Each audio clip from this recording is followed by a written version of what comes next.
इसमें देखिए पैरावृत्तांकों का जो संयोजन होगा वो संयोजन देखिएगा। कॉम्बिनेशन ऑफ डाइइलेक्ट्रिक कांस्टेंट क्या होता है? पैरावृत्तांकों का संयोजन। तो आसान सा टॉपिक है, छोटा सा टॉपिक है, इसमें यार न्यूमेरिकल पूछ सकता है एग्जाम में, ठीक है ना। न्यूमेरिकल्स भी और ये भी दे सकता है, कोई ज़रूरी तो नहीं है, नहीं है ये पूरा टॉपिक भी आ सकता है, किस रूप में आए वो हमें देखना पड़ेगा। लेकिन ज़्यादातर तो ये न्यूमेरिकल्स प्रॉब्लम के लिए अच्छा रहता है, मतलब न्यूमेरिकल जो प्रॉब्लम्स होती है ना उनमें ये क्वेश्चन, ये जो टॉपिक है ये बहुत ही इंपॉर्टेंट रहता है। तो इसलिए इसको इग्नोर नहीं करेंगे, छोटा सा टॉपिक है, अच्छा टॉपिक है, तो इसलिए इसको समझ लीजिएगा, ठीक है। तो इसमें हम पैराविद्युतांकों का संयोजन करेंगे। इसमें हम क्या लेंगे, जो अलग अलग मीडियम के, जो अलग अलग मीडियम, मतलब यहाँ पर अलग अलग मीडियम लेंगे, अलग अलग माध्यम लेंगे, ठीक है ना। हमारे पास दो या दो से ज़्यादा संधारित्र होंगे और उन संधारित्रों में अलग अलग माध्यम का क्या लेंगे हम, पैराविद्युत पदार्थ भरेंगे, मतलब अलग अलग माध्यम का पैराविद्युतांक लेंगे, ठीक है, ठीक है। मतलब सब अलग जितने भी मीडियम्स हैं उन सभी मीडियम्स के पैराविद्युतांक सबके क्या होंगे, अलग अलग होंगे, ठीक है ना। किसी का K1 होगा, किसी का K2 होगा, किसी का K3 होगा।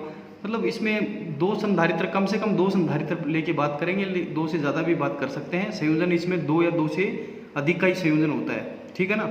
तो इसमें दो या दो से अधिक संधारित्र लेंगे और सभी संधारित्रों में जो हमारा पैराविद्युत पदार्थ है वो क्या होगा, डिफरेंट डिफरेंट होगा, सब में अलग अलग पैराविद्युत पदार्थ होगा। कहने का मतलब उन पैराविद्युत पदार्थों का जो पैराविद्युतांक है वो सबका डिफरेंट डिफरेंट होगा। किसी का K1, किसी का K2, किसी का K3। अभी तक हमने जो पैराविद्युतांक वो जो नोटेशन दिया था वो एप्सिलॉन आर के रूप में था, लेकिन अगर आपको K1 K2 के रूप में मिले या K के रूप में मिले तो वो भी क्या होता है, पैराविद्युतांक ही होता है, ठीक है ना, ये ध्यान रखिएगा। तो सबसे पहली कंडीशन देख लेते हैं। देखिएगा चित्र फर्स्ट, पहले चित्र को देखिए। पहले चित्र को देखने से पहले आप एक छोटा सा हिंट देख लीजिएगा। देखिए वैसे तो मैंने पिछले वीडियो में बता दिया था, पर फिर भी आप देख लीजिएगा।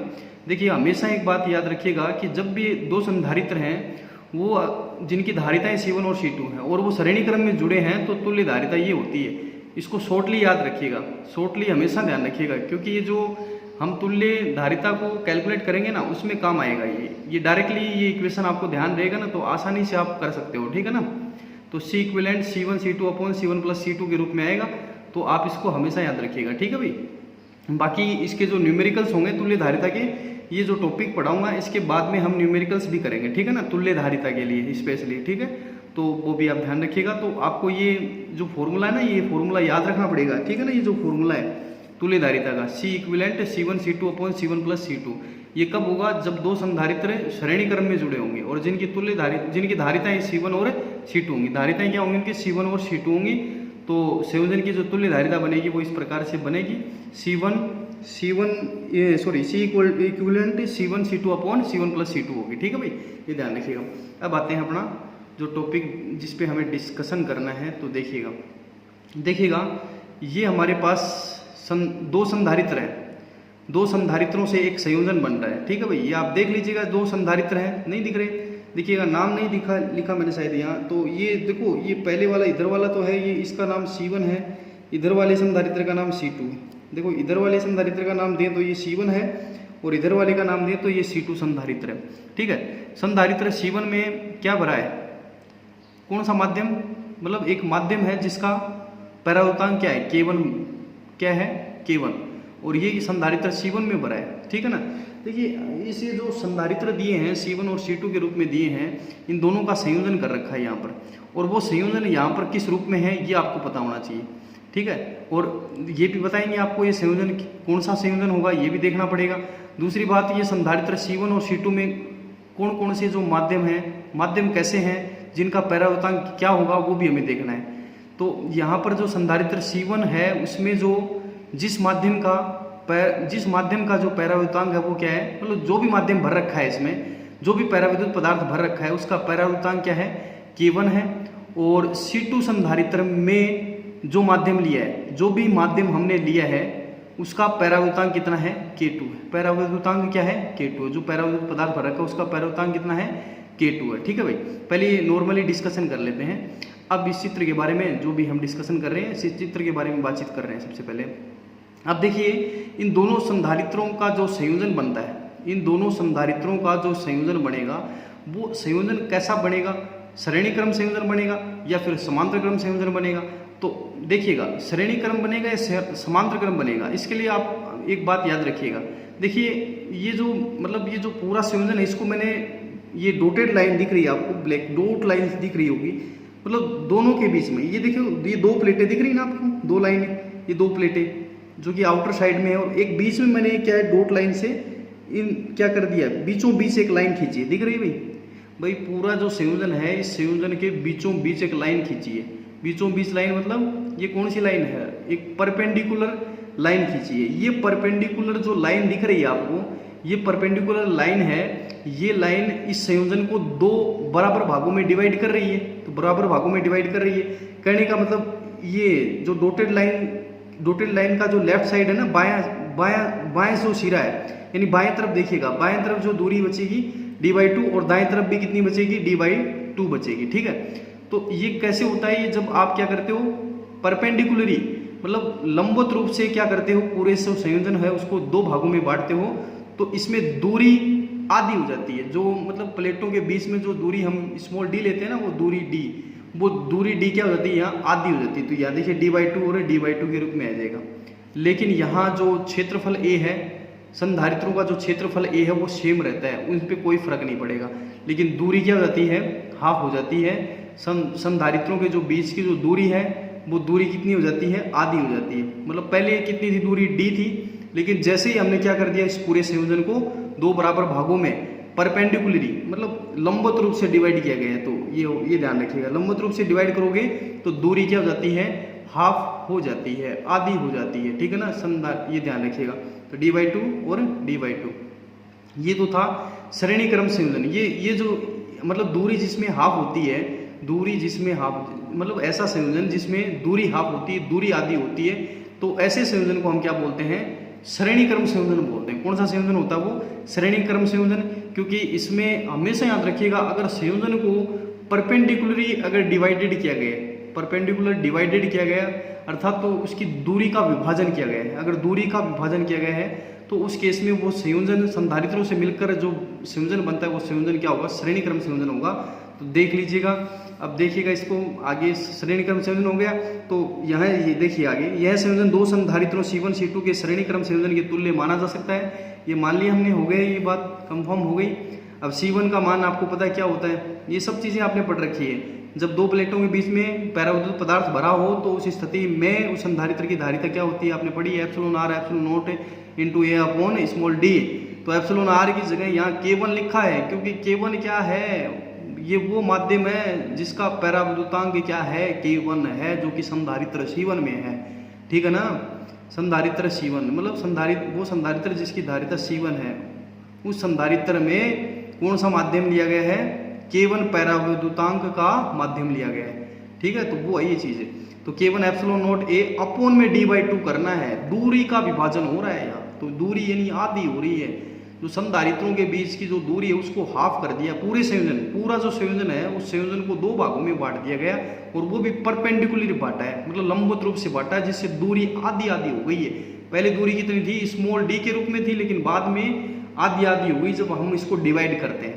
ठीक है ना, क्योंकि दो संधारित्र हैं अलग अलग, एक C1 है एक C2 है, और वो क्या है, उन दोनों से क्या मिलता है, मिलके क्या बनता है, संयोजन बनता है। और संयोजन को किस प्रकार से डिवाइड किया गया है, लंबवत रूप से डिवाइड किया गया है। तो लंबवत रूप से डिवाइड करोगे तो दूरी का विभाजन होता है, और दूरी का विभाजन जिस संयोजन में होता है वो संयोजन श्रेणी क्रम संयोजन होता है। हमेशा याद रखिएगा, ये कॉन्सेप्ट होता है, ये हमेशा आपके दिमाग में फिट होना चाहिए।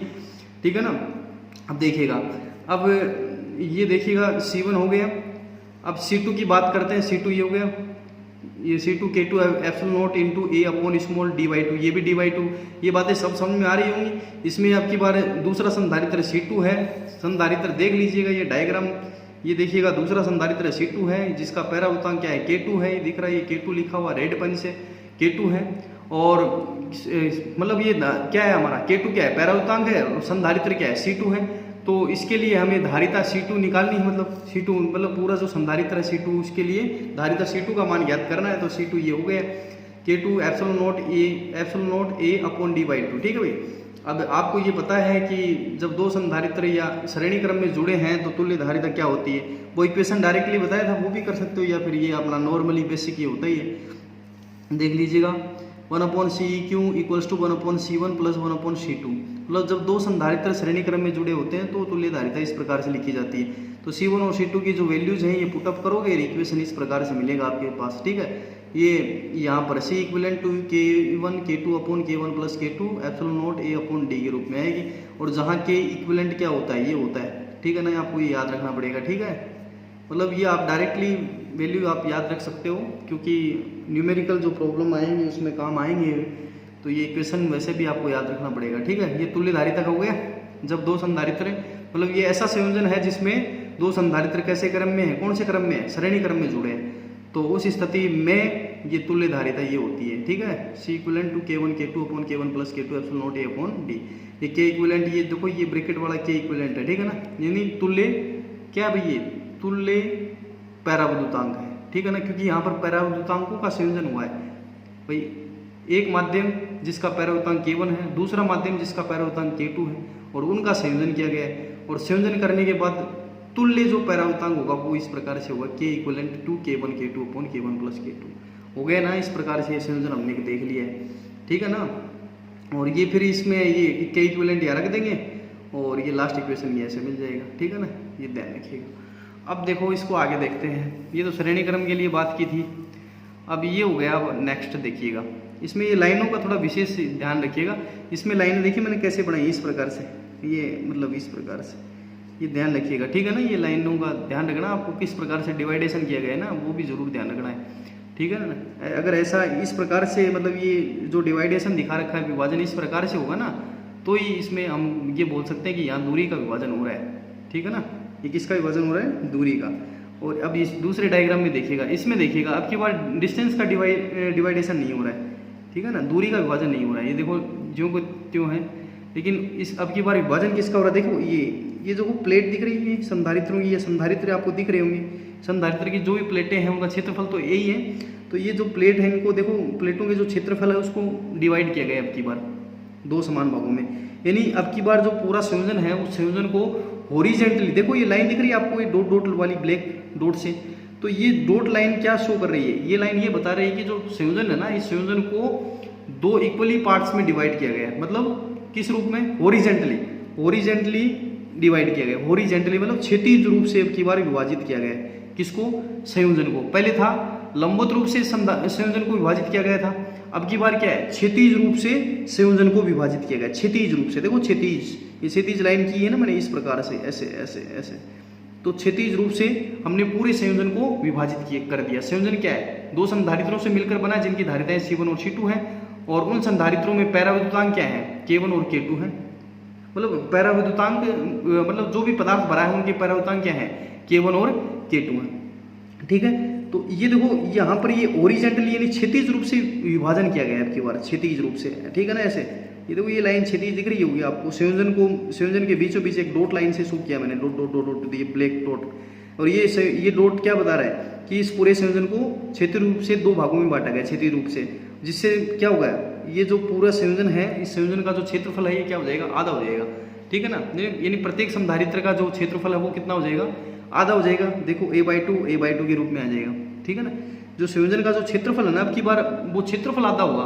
पहले वाले में दूरी का विभाजन हुआ था श्रेणी क्रम संयोजन में, अब की बार समांतर क्रम संयोजन है तो इसमें क्या होगा, क्षेत्रफल का विभाजन होगा, तो a/2।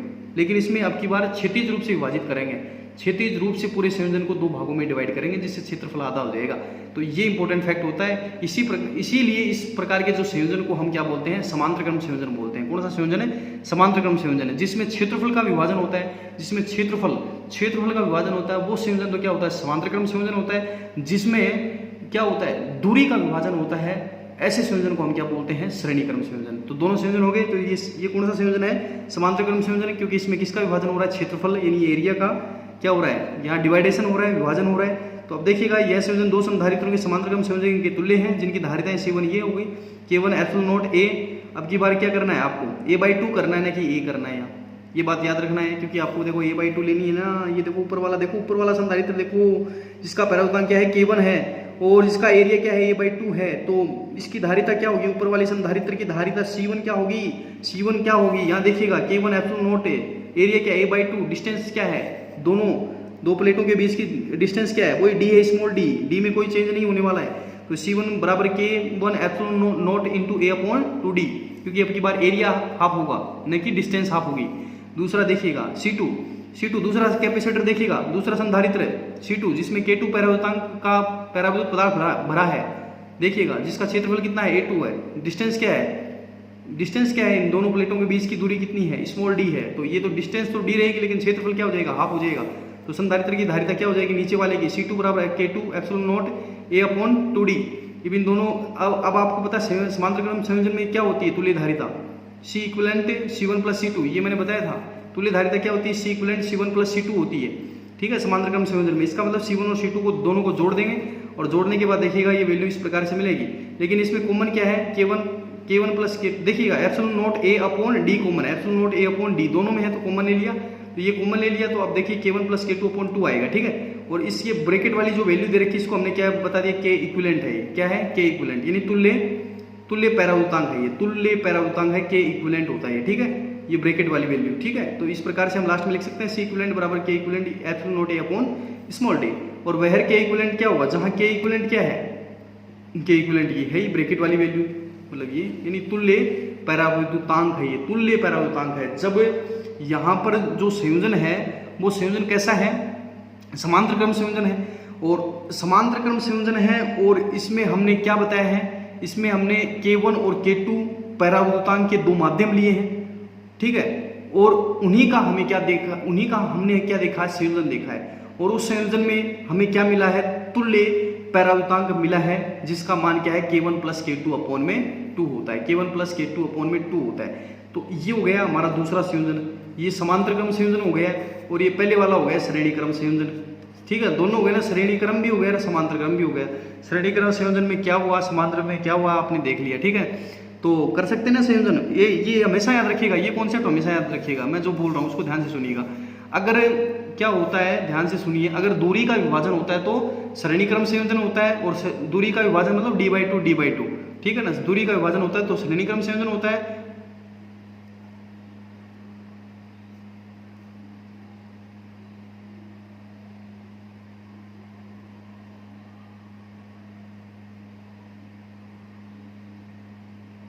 दूरी का विभाजन होता है, तो देखिएगा भाई दूरी का जो विभाजन होता है,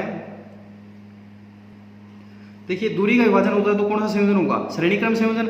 अगर क्षेत्रफल का विभाजन होगा तो समांतर क्रम संयोजन होगा, ठीक है। समांतर क्रम संयोजन कब होगा, जब क्षेत्रफल का विभाजन होगा, ठीक है। ये बात हमेशा याद रखिएगा, ये बहुत ही इंपॉर्टेंट फैक्ट होंगे, ठीक है ना, क्योंकि आगे न्यूमेरिकल प्रॉब्लम्स होंगी, उनमें बहुत काम आने वाली ये चीजें, ठीक है। अब देखिए लास्ट बचा हुआ है, इसमें देखिए इसमें दोनों कंबाइन कर दिए। अब की बार 3 संधारित्र लिए हुए, आपको आप ध्यान से देखिएगा, C1 C2 C3, इसमें देखिएगा लाइन्स, देखिएगा इसमें C1 C2 दो संधारित्र, देखिएगा C1 C2, इनको देखिए पहले। वैसे 3 संधारित्र इसमें C1 C2 C3, और तीनों संधारित्रों में क्या है, अलग अलग माध्यम का पैराविद्युत पदार्थ, अलग अलग माध्यम का पैराविद्युतांक है, ठीक है ना, अलग अलग पैराविद्युतांक का क्या है, पैराविद्युत माध्यम है। अलग अलग जो पैराविद्युत माध्यम है, इसमें अलग अलग पैराविद्युतांक का क्या है, देखिएगा भाई। इसमें मैंने बताया कि इसमें 3 संधारित्र हैं जिनकी धारिताएं C1 और C1 C2 C3 हैं। धारिताएं क्या है, C1 C2 C3 हैं, और इन तीनों संधारित्रों में अलग अलग पैराविद्युतांक का पैराविद्युत माध्यम है, उपस्थित है तीनों में, मतलब तीनों संधारित्रों में अलग अलग पैराविद्युतांक का पैराविद्युत पदार्थ भरा है या फिर पैराविद्युत माध्यम है, ठीक है ना। जैसे कि C1 संधारित्र में क्या है, K1 पैराविद्युतांक का पैराविद्युत पदार्थ है, और C2 संधारित्र में K2 पैराविद्युतांक का पैराविद्युत माध्यम है या पैराविद्युत पदार्थ है, और C3 संधारित्र में क्या है, K3 पैराविद्युतांक का पैराविद्युत माध्यम है, ठीक है ना, ये आपको पता होना चाहिए। अब इसमें देखिए यहाँ पर क्या है, 3 संधारित्र हैं, तीनों का संयोजन देखना है। तो यहाँ C1 और C2 जो संधारित्र आप देख रहे हो, C1 और C2 को देखो, इसमें दूरी का विभाजन हो रहा है, इसका मतलब यहाँ C1 और C2 दोनों क्या होंगे, श्रेणी क्रम संयोजन, श्रेणी क्रम में होंगे दोनों संधारित्र। C1 और C2 को देखिएगा, क्योंकि ये यहाँ पर क्या हो रहा है, दूरी का विभाजन हो रहा है, इसी वजह से C1 और C2 दोनों श्रेणी क्रम संयोजन में होंगे, श्रेणी क्रम संयोजन में होंगे। अब ये C3 जो संधारित्र है, इसको देखिएगा, इन दोनों संधारित्रों से तो हमने एक संधारित्र बना लेंगे भाई, ये श्रेणी क्रम संयोजन है, तो श्रेणी क्रम संयोजन में क्या करेंगे, हम तुल्य धारिता निकाल लेंगे, और जो तुल्य धारिता का जो संधारित्र आएगा वो संधारित्र क्या होगा, इस C3 के क्या होगा, समांतर क्रम में होगा, C3 संधारित्र के क्या होगा, समांतर क्रम में, क्योंकि भाई आपको पता है C1 और C2 श्रेणी क्रम में है ना, क्योंकि इसमें दूरी का विभाजन हो रहा है, तो श्रेणी क्रम में है तो तुल्य धारिता हम निकाल लेंगे, और तुल्य धारिता का जो संधारित्र मिलेगा वो संधारित्र क्या होगा, संधारित्र C3 के क्या होगा, समांतर क्रम में होगा। फिर हम वहां से क्या निकाल लेंगे, दोनों समांतर क्रम में होंगे तो तुल्य धारिता हम वहां से निकाल लेंगे, यानी पूरे संयोजन की तुल्य धारिता हम कैलकुलेट कर सकते हैं।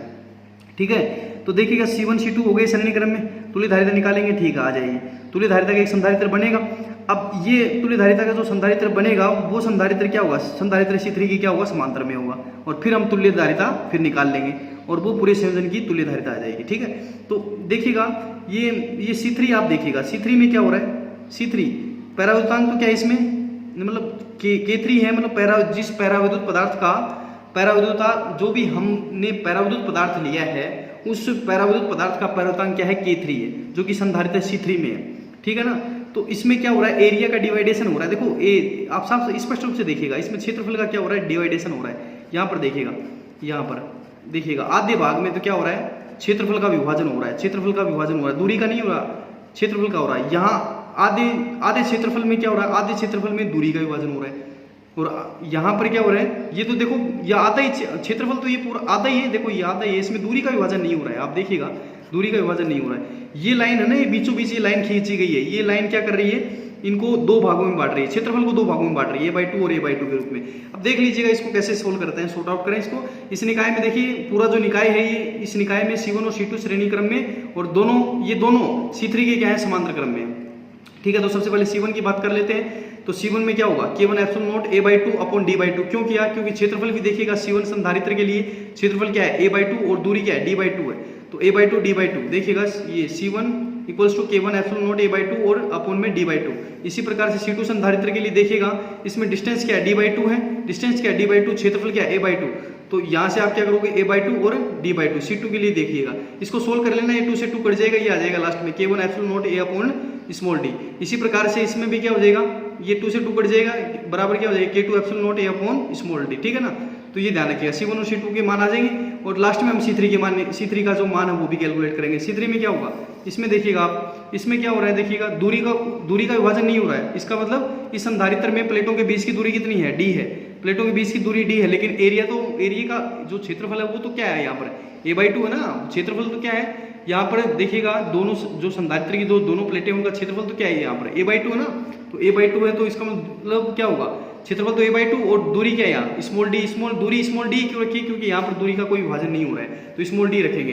तो इस संधारित्र जो भी संधारित्र हमारा C3 है, C3 का मतलब इसकी धारिता जो C3 है वो C3 हम कैसे निकालेंगे वो देखिएगा। C3 बराबर देखिएगा K3 एप्सिलॉन नॉट A/2 और अपॉन में d। ठीक है, क्योंकि d तो सेम ही रहेगा यहाँ पर, और ये A/2 नीचे आ जाएगा, तो ये तीसरा आ जाएगा। ठीक है ना, C3 बराबर K3 epsilon not A upon 2d।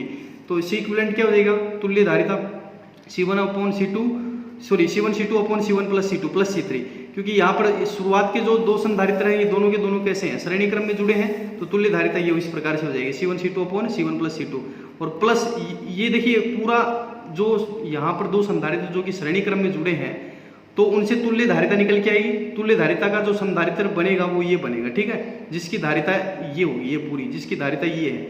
ठीक है, और ये धारिता और ये हमारा जो तीसरा संधारित्र था जिसकी धारिता C3 थी, तो ये दोनों क्या होंगे, आपस में समांतर क्रम में होंगे। तो समांतर क्रम में होंगे तो देखिएगा, इसको कैलकुलेट कर लेते हैं। C1 C2 C3 के मान यहाँ से आप रख लोगे, C1 C2 C3 के मान रखने हैं, और लास्ट में ये सोल्व करोगे तो ये इक्वेशन मिलेगा। C इक्विवेलेंट देखिएगा आपको, ये इस प्रकार से इक्वेशन मिलेगा। यहाँ से ब्रैकेट वाली वैल्यू है, ये क्या है, यहाँ पर तुल्य पैराविद्युतांक होगी, तो ये तुल्य C इक्विवेलेंट के equivalent epsilon not A upon small d। ठीक है, तुल्य पैराविद्युतांक होगा, और ये लास्ट में हम बता सकते हैं कि ये वह जहाँ K क्या हमारा, ये जो ब्रैकेट वाली वैल्यू ये K है। ठीक है ना, तो ये K इक्विवेलेंट है। ठीक है, तो ये ध्यान रखना, ये ब्रैकेट वाली जो वैल्यू है ये क्या है, K equivalent, K3/2 plus K1 K2 upon K1 plus